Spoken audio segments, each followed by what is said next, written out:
Mongameli, in fact, the question is incorrect. Truth be told, unemployment in South Africa has not remained steady. It's kept going up and up. The reality of it is that today we are at an all-time high as far as unemployment is concerned, and young people are the most affected by it. In truth, Mr. President, 65% of young South Africans of the ages between 15 to 24 are today unemployed. But worse of all, the only young people or young person who has benefited from your government is your own son. In fact, I want to quote for you what you said when you were describing Duduzane. You said, Duduzane is my only son who deals with money. You must help him. Now, I'm here on behalf of the other children in South Africa who are not Point of order, Speaker. There's a point of order. Speaker, I want to... Please take your seat, Honorable President and Honorable Leader of the Opposition. I'm rising There's on... a point of order. I'm rising on rule number 88, which is about reflections upon judges and certain other holders of public office. And it actually reads to the extent that it says that no member may reflect upon the competency or integrity of a judge, of a superior court, the holder of a public office in a state institution supporting democracy. You wait.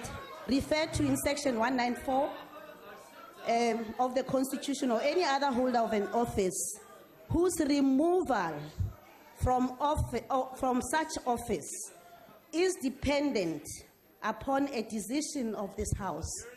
Because in the manner in which the leader of the opposition asks his questions, he actually reflects upon the integrity of the president, whose removal from office depends from all of you who continue to make insinuations upon the office that he occupies. Thank you, Speaker.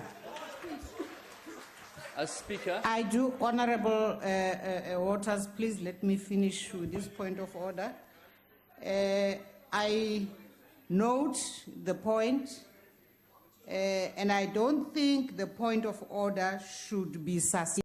Can you concede that today that your presidency has failed South Africa's youth? The Honorable, the President. Thank you, Madam Speaker. Firstly, the unemployment has been growing all over the world. It's not South Africa only. It's not South Africa only because the economy has affected globally. Just to correct that fact.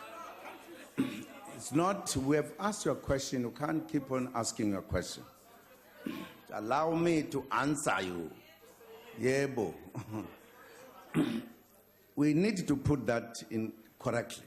Because you put the question as if it is only South Africa that has unemployment growing. Is a global problem that has been accepted by the global leaders as a time bomb to everybody else. It's not a South African problem only.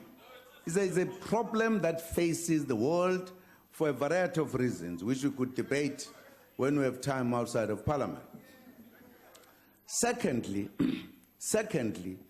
Duduzane, I've not heard, you let me know, that he has ever benefited his business that is involved in from government, where Zuma has participated to say, give him something. Never, I've never done that. He is involved in business in his own accord.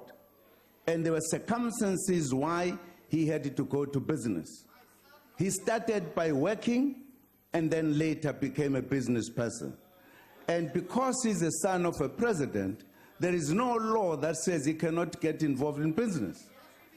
And I deal with many young people who are successful. Many. If we have never met them, you are an unfortunate South African. We've just met Duduzane only. Very unfortunate leader. I'm sure even in your own party, there are many young people who are involved. There is a situation that has created the unemployment. It's not created by Duduzane becoming a business person. It's not. No, we are saying he's the only one who has succeeded, others have not. Not true. There are many factors.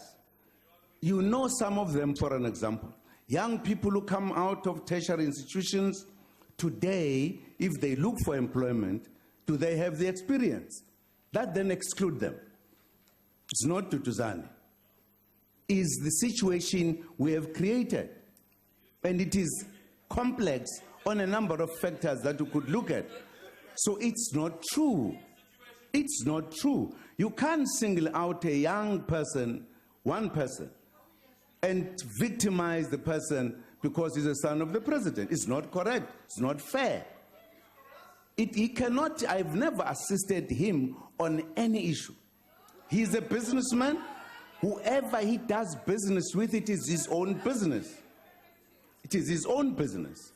That cannot be me who must now answer how he got into business. Is it correct?